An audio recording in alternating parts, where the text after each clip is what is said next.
जो विशेष कामना, जैसे किसी कर्मकांडी ब्राह्मण से पूछा जाए, पूजन होने के बाद में विशेष अर्घ दिया जाता है, विशेष अर्घ।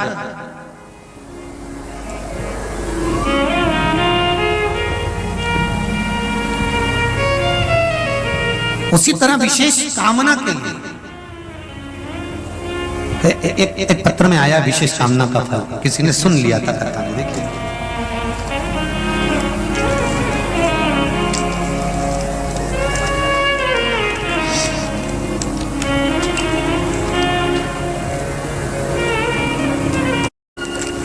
विशेष अर्घ की महत्वता जैसे है, उसी तरह अक्षत की महत्वता। विशेष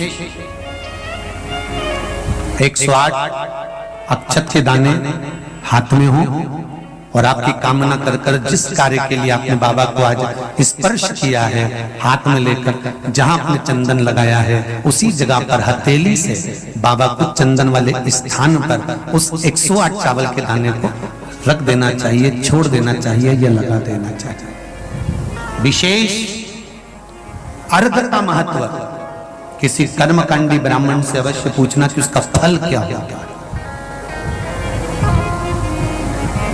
विशेष अक्षत का महत्व शिव महापुराण की कथा करते हैं। विशेष अब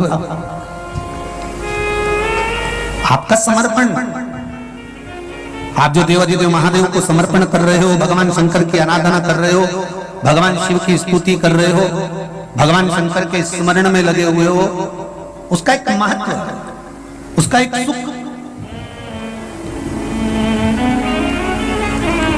शिव पुराण कर रहे हैं, शंभु शरणे शिवलिंग नहीं बनता तो एक काम करिए, अब आप बालू के शिवलिंग की जगह, मिट्टी के शिवलिंग की जगह, पार्थिव शिवलिंग की जगह एक काम करना कि आप किसी मंदिर में जाकर शिवलिंग का मात्र स्पर्श कर लेना, भी केवल स्पर्श कर लेना भी पार्थिव शिवलिंग के निर्माण का फल है। केवल स्पर्श।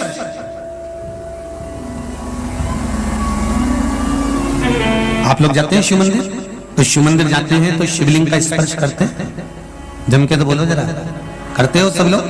तो शिवलिंग का मात्र स्पर्श, केवल छूना नहीं है। स्पर्श का मतलब होता है शंकर भगवान को आप चंदन ले गए हो कि नहीं ले गए हो, अष्टगंध ले गए हो कि नहीं ले गए हो, पर ये तो मुझे विश्वास है कि एक लोटा जल लेकर जरूर जाते हो। जल चढ़ाने के बाद भी अगर आप 3 उंगलियां शिवलिंग पर अगर मात्र घुमा देते हो तो समझ लो कि आप प्रतिदिन पार्थिव शिवलिंग का निर्माण कर रहे हो और शिवलिंग की पूजन कर रहे हो। प्रतिदिन आप शिवलिंग का स्पर्श मात्र घुमाने पर ही पार्थिव शिवलिंग का निर्माण कर रहे हो।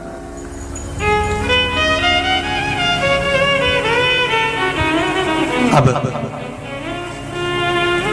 जिसके मन में संशय है कि शिव जी का अगरबत्ती नारी पूजन न करे, और ऐसा जिसने बताया है ना, तो उसको जरूर एक बार पकड़ के लेकर आना और बताना कि भाई कौन सी पुराण में किस जगह लिखा है कि ये शिवलिंग का यहाँ पर दर्शन नहीं करना चाहिए, उसका वर्णन होना चाहिए। अगर शिव महापुराण की कथा में से कोई भी चीज चढ़ाने की बात करते हैं, जैसे काली मिर्ची चढ़ाने का बोला, तो उसका भी प्रमाण शिव महापुराण में है। आप छाट सकते हो, निकाल सकते हो, देख सकते हो।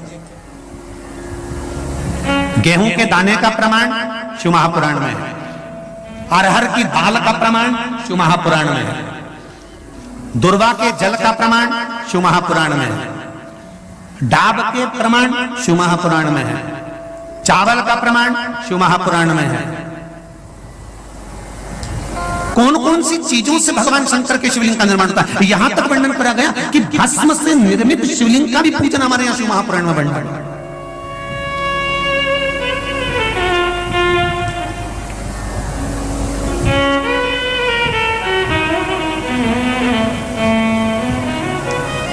आप शंकर की आराधना में जितनी भी चीजें व्यासपीठ से अगर श्रवण करते हैं तो उसका स्मरण